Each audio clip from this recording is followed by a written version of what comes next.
Yo, this is for you. I am my number one fan. For you, this is for you. I am my number one fan.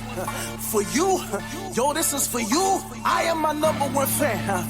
For you, I am my number one fan. I'm trying to get you from here to there. I'm trying to show niggas it ain't fair. How I just came up, but you not there. Stuck in the same situation you been in. They got the plug, you got the sound. You not just a groupie that's hanging around. They got the stage, but you bring the lights. It's enough room at the top, we ain't gotta fight. I am my number one fan. What's up, y'all? What's up? What's going on, people? It's us. It's Reese. It's Arnold. And you know you listening to The Neighbors Podcast. And you can hear us on iHeartRadio, Google Music, Spotify, iTunes, and also on Apple Podcasts. And well, Apple Podcasts is iTunes. Is it? Yeah. All right. You know, well, I said the registered name way. Exactly. That's why some of us we ain't look. We like, you know what? iTunes. I ain't got iTunes, but I got Apple Podcasts. Yeah. So hey, listen to us on what you can listen to us on. Right. So y'all, it's the end of the summer. Yeah. Well, officially not the end, but it's the end. It's getting there. I hope y'all had a great summer like we did. Right. And we've been bougie this summer. Yes, he has. And we've been able to see our kids off to school. Mm-hmm. And now it's time to get back to the grind. Yeah, time to work. And this podcast has been so much fun, and time has been flying. Yeah, it has. Our 6-month anniversary, man. Y'all made that thing pop. Yes, y'all did. And I just want to say thank you to all the neighbors out there. We appreciate all the likes and the shares. And continue to listen to us. Continue to tell your friends about us. And continue to have everybody listen to all our great interviews that we had. Yeah, and those that we've interviewed, they are some true movers and shakers. Right. We started off with Star Colors, man. Can you believe that? Yeah, that was she was a good interview. Right, she was. She was a very good interview. She was. And then we went on to Miss Sunday Diet, who's running for mayor of Morton, Pennsylvania. Mm-hmm. And that was a good interview. It was just a basic introduction of her. Yeah, but good luck to her. Right. Because the key is that we the point of interviewing her or speaking to her is to let everyone know, like, yo, it's important for you to go out and vote. Right, correct. Because we got some craziness going on right now. Yeah, we do. And then, of course, you had our shows, in between. Mm-hmm. And then we went to the one who sings our theme song. Yeah, T. Anthony, right? Right. That's right. Right. Homeboy out of Ohio. Yeah, that brother can really blow, man. Right. And if y'all don't know, you got to be your own number one fan. Exactly. First. Exactly. Don't allow other people to determine exactly who you are. Exactly. You get what I mean? And then we talked to Miss Shonda Colors. Mm-hmm. She's the VP of A&R for Cosmic Nation Productions. Mm-hmm. Just so happens she's the sister of Star Colors. Mm-hmm. Yeah, just so happened. Just so happened. And then who did we have next? We had Ghetto Songbird. Yeah. Yes. And she is of that Star Colors fire flame. Right. That lineage of, female rockers. And she let us know again, you can't let people dictate who you're going to be. Exactly. Follow your dreams. If you can dream it, you can achieve it. And it's not that hard. You just got to stick to your guns. Right. And then last but not least, we had our big brother and sister, DJ and Lisa Bryant. Yeah. That was also an awesome interview. All our interviews were awesome. Oh, yeah, very much so. I really enjoyed talking with them and getting to know them a little more. Right. So here's the subject of our show today. Mm-hmm. I know it's Labor Day, and we want everybody to enjoy their holiday. Right. But at the same time you're enjoying your holiday, understand what you're worth. Exactly. Because if you pay attention to everyone we've talked to this past summer, everyone understood their worth. Right. Everyone understood where they were trying to get to. Correct. So I'm going to put it to you like this. So tell y'all a little story real quick. So I had this person who I was joking with about my car knocking them over, right? Mm-hmm. And then they said they made mention of how old my car was. Mm-hmm. So I kind of took offense to that. So I'm not gonna get all deep into the story itself. Right, right. But it had me thinking for a minute whether or not how materialistic this person may or may not be. Right, right. See, the thing is that I learned a long time ago that I'm not trying to impress anybody. Right. And I do have an older SUV, but it was big enough to take everything my daughter needed to go to school. That's right. You get what I mean? That's right. And there's no car note on it. That's right. But I also understand that my car and where I live does not dictate what I'm worth. Because you riding around, you getting it. It's yours. You bought it. Right, right. And I think my friendship has currency attached to it. Of course, I believe that also. I think all of our friendships, or we should think of our friendships as some type of currency, because if we don't value ourselves, if we don't value the things that we can bring to the table, if we don't value what we have, then nobody else will value. Right. And I think sometimes it gets lost in the sauce. It does. It does. If you think about what Star Colors did, just as far as she said, taking her little busted up car up to from Pittsburgh, Pennsylvania to Minnesota to go see Prince, right? In the snow. In the snow. But she understood what her worth was. Right. She understood that even though she was in that car, it did not dictate who she really was and what her value truly was. Exactly. One of the things that DJ and Lisa talk about, especially more Lisa with her book, is keeping it 100. Right. You got to keep it 100 with yourself. Exactly. If you're allowing these people to dictate who you are, that's not what's inside of you. What are you worth? Yeah, you're right. If like I said earlier, if you don't know your self-worth, if you don't have a price on what your worth is for you, then nobody's going to respect that. Because if you don't value what you do, right, why should I value what you do? Right. Even if I see potential in you, but I say, oh, this person don't even care about themselves, so why should I even put forth the effort or the time and the energy to help you do something better for yourself when you don't even want to do it yourself? Right. So it's a lot of us out here that we don't know what the value of our worth is because we don't take the time to assess ourselves, to see what we may think that the value of our lives or our worth is, and we don't never look at that. Then we might get caught up in different relationships, right, where people treat us a certain way, and then because the way we're being treated, we think we're not worth anything anyway, right, only to that one person, right. But I'm here to tell you, everybody has a worth. Yes, they do. Very everybody, much so. And mostly everybody's worth is priceless. You just got to understand what it is that's priceless about you, and make sure that you express that and show that so people can understand that and respect that. Right. And then they see the worth in you and say, you know what?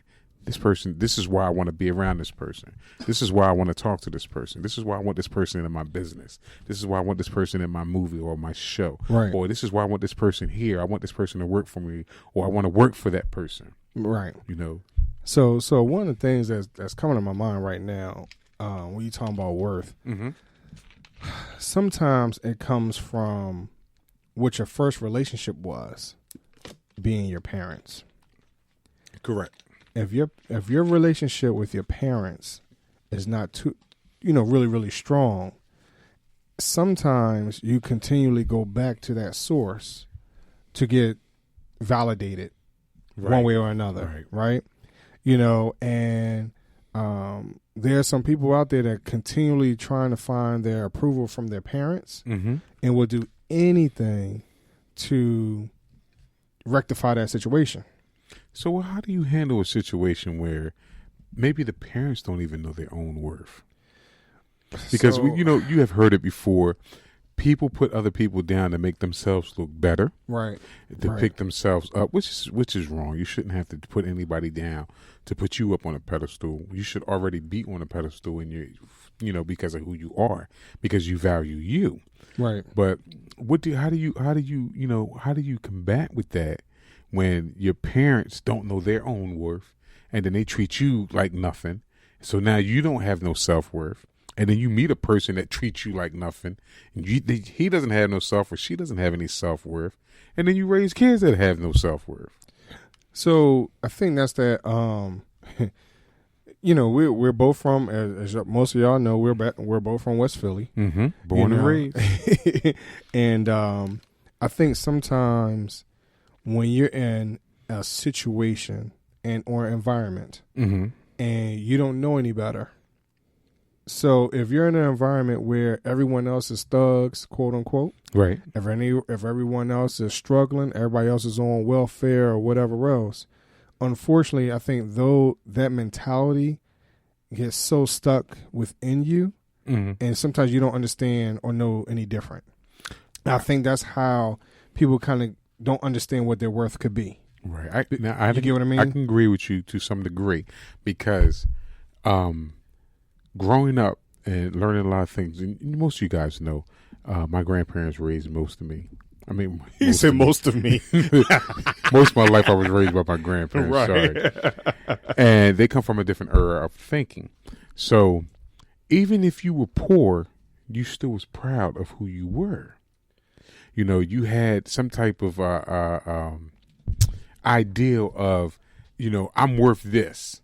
Right. I may not be able to get this type of job done or get this done, right. or I may not have this type of money, but you're proud of the person that you are, and you would have some type of self-esteem. Then you fast forward and different generations have different ways of accepting what worth is and what the terminology of worth is supposed to be, or the definition of what worth is. But if you constantly tell somebody that they're worth nothing, they tend to believe that, which is true. I agree with that. But I do think that even though because a person is on welfare or in a bad situation, that they still can have strong self-worth. Oh, no, and don't get me wrong. I'm not saying that they don't. I think that unfortunately sometimes your environment constantly push you down and keeps you in that place. Right. Until you see what the alternative is. Right. You get what I mean? So, or if your family members, those that are also around you, help to influence you to become something else. Because like I said, it's your first relationships, which will be your parents, grandparents, your family. That type of thing. Right. And then once you start to see other persons that are trying to be something else, mm-hmm. want to do something else. Mm-hmm. I mean, because all of us had that one or two people in school that looked like they had everything. Right. You get what I mean? Now, the thing is that did that influence you to be better? Did that make you envious? Or did that just make you feel worse? Right. I mean, there's multiple levels to that, and I only gave 3 options. You get what I'm saying? But I'm pretty sure it's more. Those are the 3 major ones, right? That we can identify with quicker. So yeah, So with that being said, I think that because I only can speak for myself. mm-hmm. When I had those persons that looked like they had everything, I wanted to be at a point where I'm like, yo, I want to be like that. Right. You get what I mean? I wish my mom had a car. Right. My mom don't have a car. She don't have a car now. Right. You right. get what I mean? Not understanding now that I'm older, understanding why, but now but back then, like, yo, my mama don't have no car. I want to ride. Right. But my saving grace was my grandmother drove, mm-hmm. so I had that. Both of my mom's brothers drove, mm-hmm. so I had that. And eventually I had gotten to, and then all my mom's male friends, most of them drove most of the time. Right. But then, what also happened is that by the time I had gotten to be 15, 16, 17 years old, all of my friends had a car. Okay. Every one of my friends had a car. So literally every weekend I was in Atlantic City. I was in Maryland, or at that time, my girlfriend at that time, she lived in South Philly. Mm-hmm. So I was in South Philly. I didn't mind catching a bus. So I had a different perspective of not being in that rut. Right. And I understand that everyone does not get out of their neighborhood, because there's some people that I've come across, like, yo, they've never been out their neighborhood. Never crossed the street. I've seen people that never been across the other side of Broad Street. Right. It's or like, what is that? Never been in West Philly and they live in North Philly. Right. Like, what is that? How do you even fit that in your equation? Right. How you not travel in your own city? And that's what I mean by understanding, like, hey, how do you know what the other side lives like? Correct. You know, Correct. like for an example, if you think about West Philly, right? You got everything from the bottom to Overbrook Park, Overbrook Farms, Winfield, or whatever, right? So from those areas, if you go from the bottom to Overbrook Farms, I know back in the day, like those houses was like $500,000 to $1 million. Right. And people didn't realize, like, yo, where's Overbrook Farms at? And I'm pretty sure, as I'm saying it right now, people are probably like, yo, I'm from Philly, and I still don't know where that is. Exactly. That's just like, I'm always wondering, where's Brewery Town at? You know, I always hear Brewery Town on the news, and I'm like, yo, ain't that North Philly? Yeah, it is. It is. But, the thing is, like you said, where is that? Like, where is Nicetown? Right. Now, the question is it really nice in Nicetown? To be honest, like, where does Frankfurt? Exactly. What's those lines? Olney, people in Mount Airy, Germantown, East Oak Lane, West Oak Lane, Logan. Like, you have so many parts of Philadelphia that, like you said, one section don't see what the other section lives like. Right. So I think understanding what it is to be across the street sometimes, as I tell Arnold all the time, like, yo, man, even though we're neighbors right here, but I'm trying to get across the street. Exactly. And that doesn't mean literally across the street. Yeah, especially not directly across the street. Right, no. right. But it's the mindset of, yo, where are we trying to do? Where are we trying to go? Yeah. Does that mean I'm trying to leave this house? No, not necessarily, because I also have some really, really rich friends that live in some really, really rundown homes, and you'll never know that their bank account got like 9 figures in it, but it is what it is. And that's the way you're supposed to keep it. Right. That's the only way you're going to have those 8, 9 figures. Right. So it's not about, your worth is not dictated by the car you drive. It's not dictated by the house you live in. It's a state of mind. Right. Right. It's truly a state of mind. And I really hope that because we keep hearing about people. I was listening to who was it? But they were just talking about how it wasn't D.L. Hughley. It was what's his name?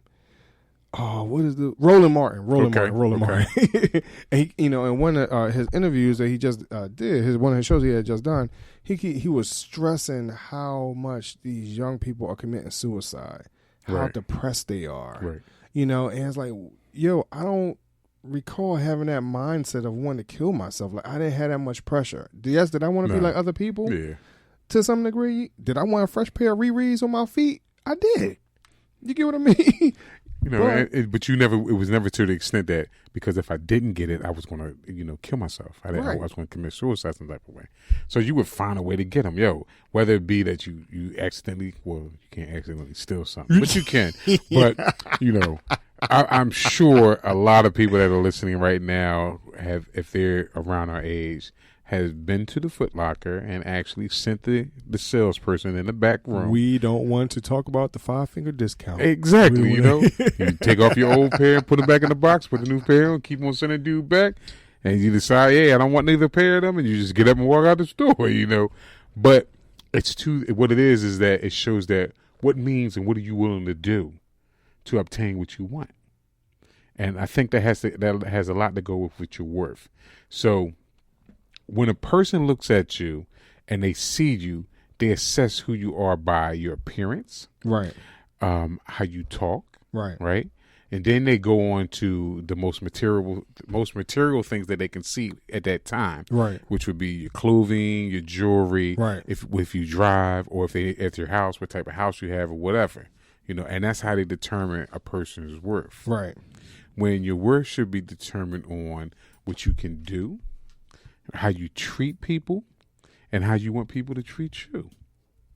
I think that's more valuable than any dollar amount out there. I'd rather have a person that I can have a good conversation with, that's there for me when I need them to be there for me, to help me go through a problem if I go through a problem. And it's okay to have a little bit of money if they have a little bit of money. If not, that's fine. Right. But that doesn't define who that person is. Right. And I think also, and I think we talked about in another episode, previous episode about just what the TV shows. I think we talked about it when we were talking about ladies and how they wanted to look, that type of thing. Right. Yeah, we touched on that a little bit. Yes. But at this point, it's more to it than just the way you look, but it's also just the way you feel. Right. You know, it's not always what you have, you know, in that regard. I just want to make sure that we are clear on that. Mm-hmm. You know, young people, old people, everybody in between, you know, from 2 to 92. Right. As the song says, you know, we just want everyone to understand that, hey, you are worth something. Exactly. And, Exactly. And the Neighbors Podcast, you know, we just want to make sure that once you start with yourself and you understand what your worth is, it's going hopefully triculate, you know, down to everyone else. Right. You get what I mean? You know, that hopefully now your neighbor, as you're out there sweeping your front, maybe your neighbor one day will go outside and sweep their front. Correct. And then the next one. And then the next one. You know, so, and that it just starts from there. Mm-hmm. You know, you got to take care of yourself. Plus, only you know what your worth is. Right. You know what you bring to the table. You know how valuable you are. You know, a lot of us do have these big, you know, fantastic dreams that we're worth. Oh, I'm worth all this and all that. But that's okay to think like that. Oh, it is. It's definitely okay to think, to have high regards for yourself, because that helps with your self-esteem. Right. You know, right. That helps you when it comes time to, I need to accomplish this goal, you know, because if you're always putting yourself down and not thinking that you're not worthy of something and you don't have no type of self-worth, you're not going to want to accomplish anything, because you're like, oh, what the use? Right. You know, I don't really want to do this. Why should I do this? You know, but we just want to let you guys know that you definitely are worth something, and that's everybody. You just have to determine what your worth is and express that and relay that to the people that you come in contact with. You know, and don't be afraid to let somebody know, yo, hey, I mean, I done talked to a bunch of people that, you know, they'll let you know, well, I'm not going to do this because of this or this and that, and that's beneath me, or, you know, I'm not doing that. So you have to assess yourself, figure out what your worth is, and then live accordingly. So that also will help you get to the new job that you want. Correct. That will get you to be the entrepreneur that you want. Correct. That will also get you to the point where if you want a brand new car, you can get that car. You can get that. You just have to be more positive, right, overall, but not get it just because you're envious. Right. Don't look to it because, hey, you know, they got it, I want it, that type of thing. Oh, the Joneses got it. I think I'm going to do it because the Joneses got it. Well, yeah. I'm here to tell you the Joneses are not the popular crowd no more. Yeah, not anymore. It ain't the Joneses, the Johnsons, or the Stevensons. Nah. You know, they're not the popular crowds no more. It's the Neighbors Podcast. Exactly. It's our neighbors. That's right.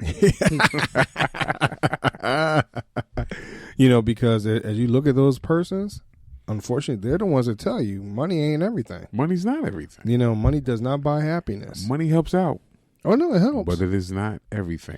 And then I read this thing. I can't remember if it was Les Brown or another one of our black scholars that said he equated money with oxygen.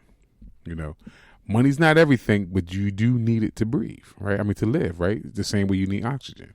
You must have oxygen to live. Well, so you have to have money to get through certain things. So I'm kind of baffled on that analogy. Mm-hmm. I'm gonna be honest, because without oxygen, you will die immediately. Exactly. But without money, you would die in this day and age too. Well, not necessarily die. You could wither out. You know, you won't be able to purchase the things that you need. Right.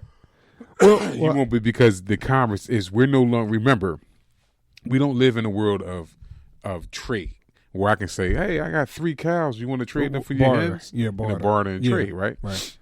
So everything that we do get in life, we have to purchase it. So we have to use either credit or we have to use cash, right? Which cash is an IOU anyway. That's what it is. Exactly. Excuse me, but that's for another show. Right, we can get into detail about that later. Right. But as you give this promissory note over, right, you get something with for exchange, right? Know? But you have to have that, right? You know, they say money is the root of all evil. You know, I to some degree I believe that is, but evil is, it depends on who the person is, right? And with the person's self-worth and how the person thinks about themselves and others around them, right? Yeah, I think that again, what is your neighborhood like? To be honest, Right. For those of us that are grown, have been on our own and all that type of stuff, you're not underneath your parents' roof anymore. Granted, granted, your parents were your first thought of yourself, image of yourself, and then your parents. And then from there it goes to your neighbors, Right. Because you're looking at them like, hey, I wish my yard looked like that. Hey, I wish I had a gate like that. Hey, that's a beautiful car, but But all of this really comes from deep within. Right. You're going to need to really dig deep within yourself. Now, you may not like what you see. You may not like it. This is true. You may not like it. And that's where understanding, hey, I need to work on myself one way or another. And that's the good thing, because if you do not like what you see, you always have the option to change it. Yes. You can make it better. As long as you're breathing, you can change it. You can change it. So just make sure that, hey, when you look deep down yourself, if you like it, grow it. If you don't like it, change it. That's what it comes down to. And as Michael Jackson says, if you don't like the man in the mirror, stop looking in the mirror. If you can't look in the mirror every morning and agree with that person you see every morning, then you need to stop. That means you need to change it. So you can start looking in the mirror again. That means you need to brush your hair. Yeah, that could be true too. Put some lotion on your face. Yeah, you might have one of them bad pimples on the middle of your nose. You never know. One eyebrow might be a little thicker than the other. Right. But I really think that you're a good point though. If you don't like what's in the mirror, you got to change it. You got to change it. You have to change it. Nobody else can change that. Right. You have to do that. I think that all of our people that we've interviewed this summer has pretty much touched on all of that we've talked about today. We try to summarize today in what's happened over the last 2 months of interviews. Right. Everyone's talking about understanding your self-worth, understanding that, hey, I need to be 100 with myself. And, hey, I can get up and go get it. I need to stop being lazy. Exactly. I don't have to compare myself with somebody else to make me feel better. As much as sometimes comparing yourself helps to motivate you. So, some people use that as motivation. Right. But overall, it does not determine what you're really worth. So, like I said, I think my friendship is worth currency. And let's be all the way real. We've influenced, Neighbors Podcast has influenced over 17 podcasts since we started in the last 6 months. Think about that for a second. So what is this podcast? What's the currency of this podcast? What are we worth? Think about that, yo. You get what I mean? That. And we appreciate all those persons that has listened to us. Yes, we do. And has taken what we offer as a podcast and decided they want to recreate exactly what we're doing. Right. So that's something to think about. You guys are listening to us right now because you chose to listen to us. Right. Because we have some type of value. Right. In your life. Right. And we, like Reese said, we really appreciate that because you have value in our life. Right. Also. That watches each other's hand. We watch each other's back with that. Right. And even though we have had interviews for the whole month, all our interviews are relatable to something that contributes to our neighborhood because basically all of them in a whole was all about your self-worth. Right. About how you can make yourself better, which in turn make your community better. Right. And those around you better. So. But we appreciate y'all. Very much so. We love y'all. Very much so. So. Yes, we do. It's time to pay those bills. Yeah, we always got to pay them bills. I got to figure out what the worth of that is because I need to turn that into currency because we always got to pay these bills. Yeah, maybe one day we could just have it where, we just put everything on automatic and then don't even have to think about it. We're going to figure that out. I think we're going to figure that out. Some of our friends that are worth, 7, 8, 20 figures, let us know. Yeah. Especially those that's worth 20 figures because I don't even know what number that would be. But yeah, that's a lot. But you guys know how you can reach us. You can DM us.